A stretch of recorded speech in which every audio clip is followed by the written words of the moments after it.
Hi. Good evening, everybody. My name is Brian Marita, and tonight I'll be talking about prisons. More specifically about the privatization of prisons and their inmates.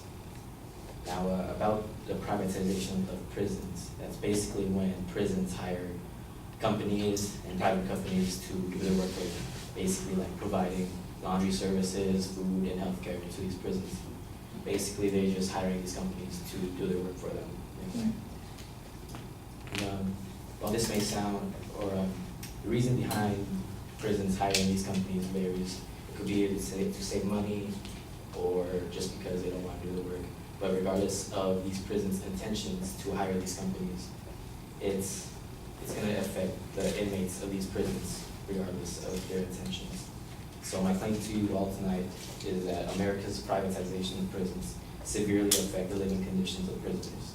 And this is because of America's incredibly large prison population, the general public's neglect of prison conditions and inmate rights, which lead to business like prisons, and private companies providing inadequate basic services to prisons. Now to begin, America's incredibly large prison population. According to the International Center for Prison Studies, it's recorded that there are over 2 million people in United States prisons. And in the House Judiciary Committee hearing on July 11, 2014, U.S. Attorney Timothy Heafy stated that, quote, "Our nation now has the greatest number of prisoners of any country in the world. Nearly 1 in 100 adults in America is either in prison or in jail." Now, because of this overwhelming number of prisoners in prisons, it makes prisons a lot harder to run. There's a lot more people to take care of, and these prisons don't have all the resources to take care of, to adequately take care of these prisoners, to rehabilitate them. And because of this, not only in public prisons, but in private prisons, the pay and staff ratios in private prisons are lower than in public prisons. And this basically means that workers in private prisons receive less pay, and there are a lot less staff in private prisons than there are in public ones.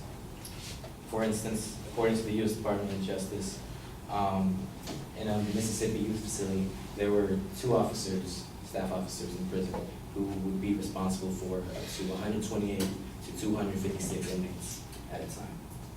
So because of this incredibly large prison population, prisons are not able to have enough staff workers or prison officers to help out with prisoners, which can lead to problems amongst prisoners.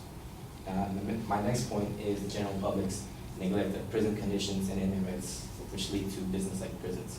It is really easy not to care about anyone in prison if you yourself have not been incarcerated or anyone you know has been incarcerated. So generally, a lot of people tend not to care about the conditions in which people in prison live. And because of this, 9% of prisons are privatized by companies such as GeoCorp and Corrections Corporations of America, in other words, the CCA. And because nobody really bothers to invest in the rehabilitation of inmates, then these companies are basically catering to their investors. For instance, the CCA in an investor presentation promised high recidivism amongst their inmates. Recidivism is the tendency of an inmate to relapse into criminal activity again. So a company that promises high recidivism is basically saying they promise that these prisoners will not be rehabilitated. So there will be less chance they would leave prison, so their investors could get more profit out of it. So because of these investors and the private prisons and the neglect from the general public funding these rehabilitations, that leads to more prisoners being stuck in prison and less likely that they will be rehabilitated. And my third point is that private companies provide inadequate basic services to prisons. These basic services include healthcare, food, and other services that these prisoners need. Lower spending on food, for instance, the company known as Aramark, they lowered their spending budget on food in these prisons. And Aramark received a lot of criticism from the general public and media in terms of their cost cutting and the controversy in which in several prisons across the Midwest United States gave prisoners or made prisoners sick and found maggots within their food. In Burlington County Jail in New Jersey, that was the first case in which these prisoners were found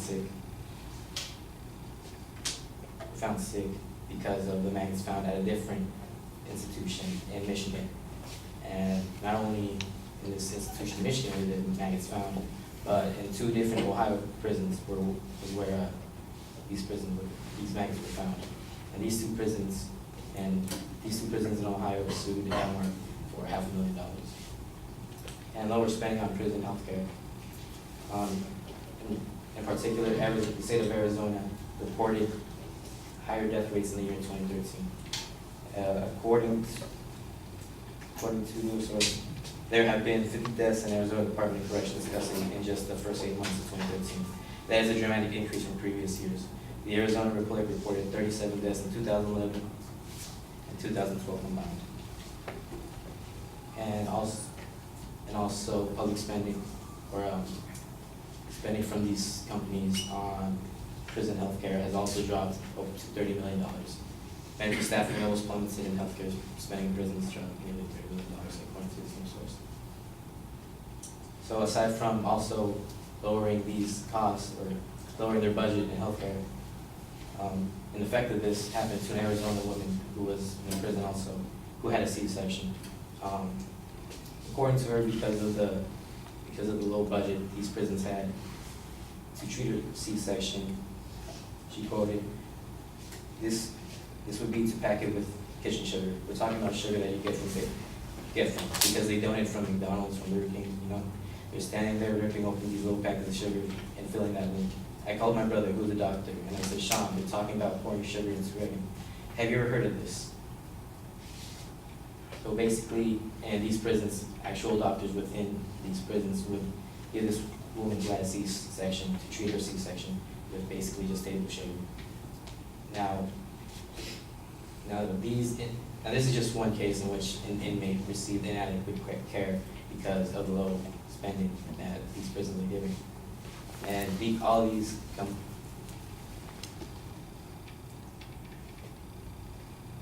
7 minutes and 38 seconds. So you're 1 minute and 38 seconds over.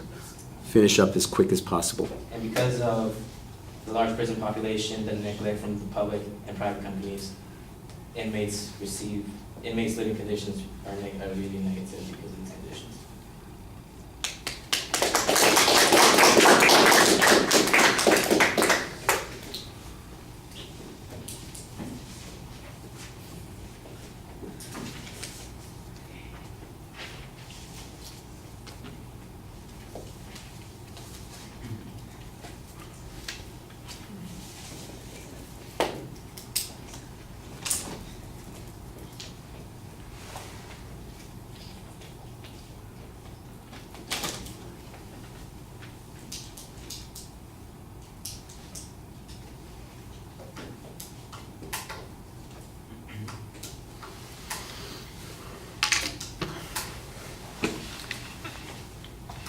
I didn't mean to sound harsh there. You looked at me like you had no idea what I was doing, and I clearly told people that I would give you a signal if you'd gone substantially over. So that's why I reacted that way. I didn't mean to jump on you and make you feel like I was yelling at you, although I probably was yelling at you a little bit. Sorry about that.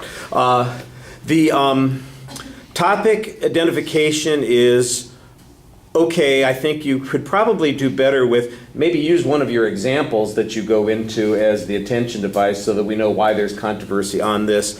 It takes you a little bit of time to get to the proposition. When you do get there, you do basically label the claim pretty clearly, and you have a problem with privatization of prisons, saying that there's basically that they're causing a significant harm. That's fine.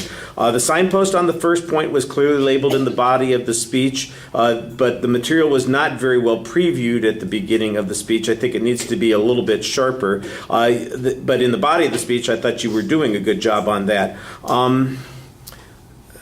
I do think that there's several presuppositions being built into the argument in several places. For instance, the automatic assumption that spending less results in some particular consequence or outcome that is harmful, I think that is a problem. The frequency with which these problems occur needs to be connected more consistently with the privatization of the prison. So, for example, the Arizona statistic that you had at the end sounds like it's important, but I didn't hear the part that connected it to those prisons now being privatized, and that seems to be an essential ingredient there. The descriptions of the problems that you cite, for instance, of the food, people getting sick, and inadequate care, that's all on that third point. I think that that's interesting information. You've got good examples there, except, of course, the examples all sound like they are based on lawsuits that are going on, and the question then becomes, is this, there's some question about, you have a litigant here who is engaged in making these claims, and these are the claims of the litigant. Have these things been documented? Has it been resolved? That kind of thing. So in essence, we're listening to somebody else's argument as proof of your argument, instead of, like, was there a judgment against these companies for doing those particular things? That's the thing you ought to be citing, not the fact that there's a piece of litigation in front of them. I think that would work a little bit more. I never heard what percentage of America's prison populations are subjected to privatized situations. I think that should be a part of the argument. And for instance, when you mentioned the ratio of supervisors in that one prison, I guess it was like a juvenile facility, and the number of prisoners, that's an interesting piece of information. It doesn't tell us what the total number of employees were there, just the number of supervisors that were in that situation. And why was that a bad thing? You in essence assume that results in some negative consequence, but I didn't hear any negative consequence at the prison that you talked about. So do they have more riots or assaults between the prisoners? Is there more tension or something like that goes on that goes unregulated? You're kind of assuming that those things are happening, and I think you need to demonstrate that a little bit more. You need to project your voice a little bit more, be a little bit more outgoing so that everybody can hear. Sometimes you get kind of absorbed in reading the material, and that takes away from the argument that you're making also. All right, thank you.